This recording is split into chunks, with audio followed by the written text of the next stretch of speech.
కేసీఆర్ గారు యాగాలు చేస్తూ ఉన్నారు. అసలు ఎందుకు యాగాలు చేస్తూ ఉన్నారు? మరి ఈ యాగాల తర్వాత రాబోయే రోజుల్లో బీఆర్ఎస్ పార్టీ మళ్ళీ రాబోతుందా అనే విషయాలైతే తెలుసుకుందాము. దీని గురించి అయితే మాట్లాడేందుకు ప్రస్తుతం మనతో పాటు సీనియర్ జర్నలిస్ట్ సిఎస్ రావు గారు ఉన్నారు. నమస్తే అండి. నమస్తే సార్. ఇన్ని రోజులు కేసీఆర్ గారు ఎక్కువ ఫామ్ హౌస్లోనే ఉన్నారు. అదే కేసీఆర్ గారు ఇప్పుడు యాగాలు చేస్తూ ఉన్నారు. 3 రోజుల పాటు ఈ యాగాలు చేస్తారని చెప్పేసి అయితే వింటూ ఉన్నాము. అంటే ఎందుకు యాగాలు చేయాల్సి వస్తుంది? మళ్ళీ రాబోయే రోజుల్లో బీఆర్ఎస్ పార్టీ అధికారంలోకి రాబోతుందా? ఇప్పుడు 3 రోజుల పాటు యాగాలు అయితే మొదలు పెట్టారు. ఇవాళ మొదలు పెట్టారు. 3 days ఉంటాయని చెప్పి చెప్తున్నారు. సతీ సమేతంగా ఎర్రవల్లి ఫామ్ హౌస్లో స్టార్ట్ చేశారు. దానికి సంబంధించిన ఫోటోలు కూడా బయటకు వచ్చాయి. ఈయన యాగం స్టార్ట్ చేయగానే జనరల్గా బయటకు వచ్చేది ఏంటంటే ప్రత్యర్థుల్ని బలహీనపరచడానికి, ప్రత్యర్థుల్ని పార్టీల్ని లేకుండా చేయడానికి ఇలా చేస్తుంటాడు ఆయన అని చెప్పి అనుకుంటూ ఉంటారు చాలామంది. కొంతమంది అయితే బండి సంజయ్ గారు లాంటి వాళ్ళు అయితే క్షుద్ర పూజలు చేస్తున్నాడు మా మీద అని చెప్పి అంటాడు. అలాగే రేవంత్ రెడ్డి గారు కూడా అనేక సందర్భాలు అన్నారు, క్షుద్ర పూజలు చేపిస్తున్నాడు మా మీద అని. సో నమ్మకం, విశ్వాసం వేరు, అలాగే మూఢనమ్మకం వేరు. నరేంద్ర మోడీ గారు గత ఎన్నికల సందర్భంగా తెలంగాణకు వచ్చి కేసీఆర్ గారి గురించి ఏం చెప్పండి, తెలంగాణ సమాజంలో మూఢనమ్మకాలను పెంచి పోషిస్తున్నాడు, ఇలాంటి వాళ్ళు ముఖ్యమంత్రిగా ఉండటానికి లేదని చెప్పి ఆయన ఎన్నికల ప్రచారంలో చెప్పారు. అంటే మూఢనమ్మకాలు వేరు, విశ్వాసాలు వేరు. కేసీఆర్ గారికి మరి విశ్వాసమా లేకపోతే మూఢనమ్మకమా తెలియదు. ఎందుకనంటే తెలియదని క్లారిటీగా ఎందుకు తెలియదు అని అంటున్నానంటే, ఇప్పుడు పూజలు యాగాలు చేస్తున్నారంటే ఓకే విశ్వాసం అదేదో కలిసి వస్తుందని, లేదని ఉన్న దోషాలు పోతాయని ఏదో చేసుకుంటూ ఉంటారు.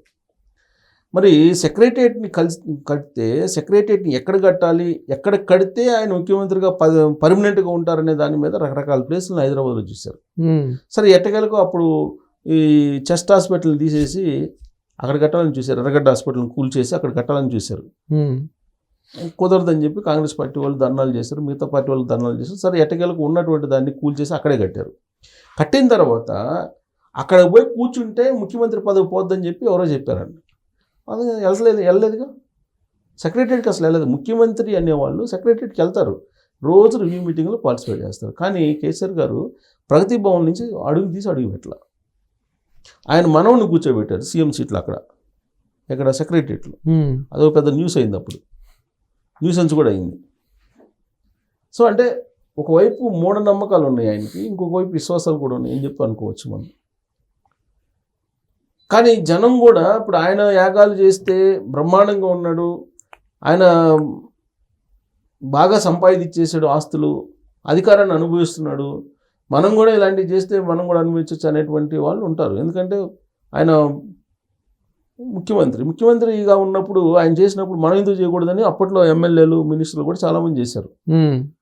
సరే ఎన్ని చేసినా కానీ ఇప్పుడు ఎన్నికలకు ముందు రాజశ్యామల యాగం చేశారుగా, 2024-23 ఎన్నికలకు ముందు రాజశ్యామల యాగం చేశారు. ఆయన సతీ సమేతంగా కూర్చొని రాజశ్యామల యాగం చేశారు. ఎవరు చేత చేయించారు? ఈయన యాగాలు కానీ లేదంటే ఈ పూజలు కానీ పునస్కారాలు కానీ చేసేది అన్నీ చేయించేది మొత్తం ఎవరో తెలుసా? ఆంధ్రాకు సంబంధించినటువంటి పూజారులే. వీళ్ళకి స్వామీజీలు ఎవరో తెలుసు? ఈయనకి ఆంధ్రాకు సంబంధించినటువంటి విశాఖ పీఠాధిపతి స్వరూపానందేంద్ర సరస్వతి, అలాగే చిన్నజీఆర్ స్వామి, వీళ్ళు గురువులు. ఇప్పుడు ఆయన నమ్మకం ఏంటి? ఇప్పుడు కొన్ని రోజుల పాటు చిన్నజీఆర్ స్వామి ఈయన ఏదో కొంచెం దూరంగా ఉన్నారు, ఇప్పుడు మళ్ళీ ఏదో ఒకటయ్యారు అంటున్నారు. బహుశా చిన్నజీఆర్ స్వామి ఇచ్చినటువంటి సందేశమా లేకపోతే విశాఖ పీఠాధిపతి స్వరూపానందేంద్ర సరస్వతి ఇచ్చినటువంటి సలహాను తెలియదు. కానీ మొత్తానికి యాగం అయితే చండీ యాగం స్టార్ట్ చేశారు. జనరల్గా ఈ ఆధ్యాత్మికవేత్తలు చెప్పేది ఏంటంటే చండీ యాగం ఏంటంటే శత్రు సంహారం కోసం లేదంటే శత్రు నాశనం కోసం అనేది చెప్తూ ఉంటారు. ఇప్పుడు ఆయన చండీ యాగం చేస్తున్నారు. చండీ యాగం చేసి ఏం చేయాలి? ఇప్పుడు ఆయనకి రాజ్యాధికారం కావాలి. రాజ్యాధికారం కావాలంటే ఇప్పుడు రేవంత్ రెడ్డి గారు దిగిపోవాలి, కాంగ్రెస్ పార్టీ పడిపోవాలి. కాంగ్రెస్ పార్టీ పడిపోతే అప్పుడు వాళ్ళు చెప్పినటువంటి ఈక్వేషన్ మొదట్లో చెప్పారు కదా, రేవంత్ రెడ్డి గారు ప్రమాణ స్వీకారం చేయగానే ఈక్వేషన్ చెప్పారు, 38 + 7 + 8 అని ఏదో చెప్పారు లెక్క. ఆ లెక్క ప్రకారం ముఖ్యమంత్రి కావాలి. ఇది ఆలోచన బహుశా అయి ఉండొచ్చు. లేదు ఆయనకు ఆరోగ్యం బాగాలేదు, ఆరోగ్యం కుదుట పట్టడానికి ఏమన్నా చేసుకుంటూ ఉండొచ్చు. కానీ తెలంగాణ సమాజంలో ఎక్కువ భాగం ఏమనుకుంటుంది? ప్రత్యర్థుల్ని బలహీనపరచడానికి, శత్రువుల్ని లేకుండా చేసుకోవడానికి, శత్రు వినాశనం కోసం చేస్తూ ఉంటారు ఆయన అని చెప్పి అనుకుంటూ ఉంటారు ఆయన. ప్లస్ ఆయన చేసినటువంటి ఫలితాలు కూడా చూశారు అంత గతంలో.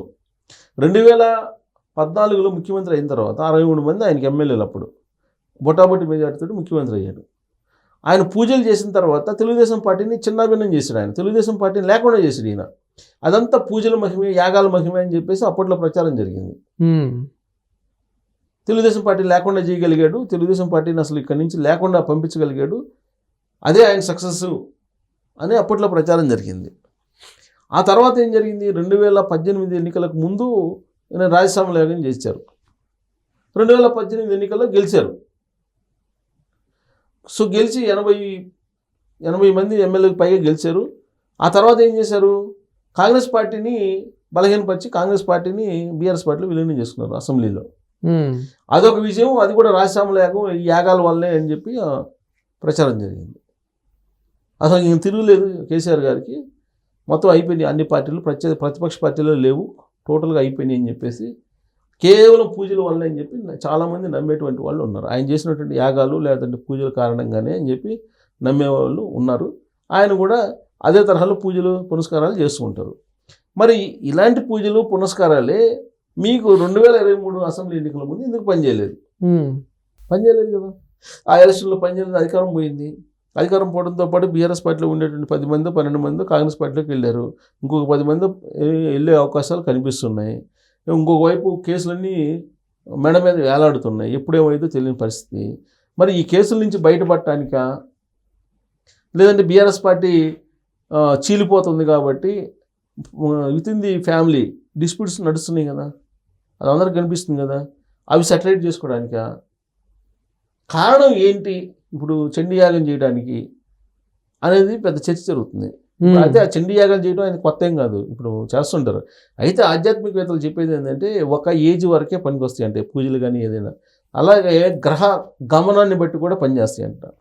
ఆ గ్రహ గమనం సరిగ్గా లేనప్పుడు పూజలు చేస్తే ఇచ్చే ఫలితాల కన్నా కూడా నెగిటివ్ ఫలితాలు ఎక్కువ ఉంటాయంట. 2023 ఎన్నికల్లో ఆయన పూజలు ఫలించబడిన కారణం కూడా అదే అని చెప్తుంటారు కొంతమంది ఆధ్యాత్మికవేత్తలు. అంటే ఆయన గ్రహస్థితి సక్రమంగా ఉన్నప్పుడు చేస్తేనే అవి ఫలిస్తాయంట. ఆ గ్రహస్థితి బాగలేనప్పుడు సింపుల్ వాళ్ళు ఆధ్యాత్మికతలు చెప్పేది ఏంది, వెంటిలేటర్ మీద ఉన్నాడు ఒక మనిషి. వెంటిలేటర్ మీద ఉన్న అతను తట్టుకునేటువంటి మెడిసిన్ ఇస్తే ఓకే, తట్టుకోలేని మెడిసిన్ ఇస్తే ఏమవుతుంది, అంతే, అసలుకే ప్రమాదం కదా. సో అలానే వీళ్ళు ఏం చెప్తారంటే ఆ గ్రహస్థితి తట్టుకోగలిగినటువంటి పరిస్థితి ఉన్నప్పుడు నువ్వు పూజలు చేస్తే ఫలిస్థితి తప్పితే, లేదంటే రివర్స్ అవుతాయి. అదే జరిగింది 23లో అని చెప్పినటువంటి వాళ్ళు కూడా ఉన్నారు ఆధ్యాత్మికవేత్తలు. ఓకే. సో కాబట్టి ఆయన ఒక సెంటిమెంట్, ఒక మూఢనమ్మకాన్ని ప్రధానమంత్రి నరేంద్ర మోడీ గారు చెప్పారు కదా, ఒక మూఢనమ్మకాన్ని పెంచి పోషిస్తున్నారు తెలంగాణ సమాజంలో అని చెప్పి నరేంద్ర మోడీ గారు చెప్పారు. క్షుద్ర పూజలు చేస్తున్నాడు మా మీద అని చెప్పి బండి సంజయ్ గారు చెప్పారు, రేవంత్ రెడ్డి గారు చెప్పారు. మరి ఇప్పుడు చేస్తున్నటువంటి పూజలు మరి ఫలిస్తాయా లేకపోతే మళ్ళీ రివర్స్ అయ్యి వాళ్ళకే కేసీఆర్ గారికి చుట్టుకుంటాయి అనేది మనం చూడాలి. ఎందుకంటే ఆధ్యాత్మికవేత్తలు చెప్తున్న దాని ప్రకారం, మనంగా ఆధ్యాత్మికవేత్తలు చెప్తున్న దాని ప్రకారం కొంత వయసు వరకు కొన్ని గ్రహస్గమనం కరెక్ట్గా ఉన్నంత వరకు ఈ పని చేస్తాయి అని అంటుంటారు. మరి ఇప్పుడు 2023లో రివర్స్ అయింది. మరి ఇప్పుడు ఏమవుతుంది, ఇప్పుడు ఒకవేళ రివర్స్ అయితే జైలుకి పోవాల్సి వస్తుంది. అంతే కదా. ఇప్పుడు ఆయన ఇప్పుడు ఉన్నటువంటి పరిస్థితులు ఏంటి, చుట్టూరు కేసులు ఉన్నాయి, ఆరోగ్యం బాగాలేదు, పార్టీలో విత్ ఇన్ ది పార్టీలో గందరగోళం ఉంది, ఫ్యామిలీలో గందరగోళం ఉంది. ఇవన్నీ సెటిల్ చేసుకోవాలని ఆయన చేస్తున్నారు. అది ఫలిస్తే ఫలిస్తవచ్చు ఇది సక్రమంగా ఉంటే. అది లేదు, ఆధ్యాత్మికవేత్తలు చెప్పేదాని ప్రకారం సరైనటువంటి సమయంలో సరైనటువంటి విధంగా కనుక కాకపోతే అవి మరింత రివర్స్ అయ్యేటువంటి అవకాశం కూడా లేకపోలేదు అంటారు. మరి ఏమవుతుంది చూడాలి. మొత్తానికి అయితే ఆయన మళ్ళీ యాగాలు అయితే చేస్తున్నారు. ఆయన యాగాలు నమ్ముకొని 2 సార్లు సక్సెస్ అయ్యారు. 2 సార్లు సక్సెస్ అయిన తర్వాత ఏమైంది, నడమంతరపు సిరి అని అంటారు. ఈ నడమంతరపు సిరి ఎక్కువైపోయింది. తెలంగాణ వాదులు కొంతమంది చెప్తుంది అదే, ఆ నడమంతరపు సిరి ఎక్కువైనందువల్లే ఇంట్లో గొడవలు వచ్చినాయి అనేది. సో కాబట్టి ఇది ఎటు నుంచి ఇటు టర్న్ అవుతుంది అనేది చూడాలి. బట్ ఆయన నమ్మకం విశ్వాసంతో కొన్ని చేస్తుంటారు. కాకపోతే ఎప్పుడైనా సరే శత్రు నాశనం కోసం చేస్తే అది ఇబ్బంది అంటారు. అవును, ఇది ఆధ్యాత్మికతలు చెప్పేది. అంటే మనకే నేను బాగుండాలనుకోవడం వేరు, ఎదురోడు పోవాలని చెప్పి అనుకోవడం వేరు. ఈ రెండుట్లో తేడా ఉందని చెప్తారు ఆధ్యాత్మికతలు. మరి ఆయన ఏ పర్పస్ మీద చేస్తున్నారో మొత్తానికి పూజలు పునస్కారాలు అయితే ఇంతకు ముందులాగానే చేస్తున్నాడు. 2 సార్లు సక్సెస్ అయ్యాడు, ఒకసారి ఫెయిల్ అయ్యారు. మరి ఈసారి ఏమవుతుంది అనేది చూడాలి. Thank you sir.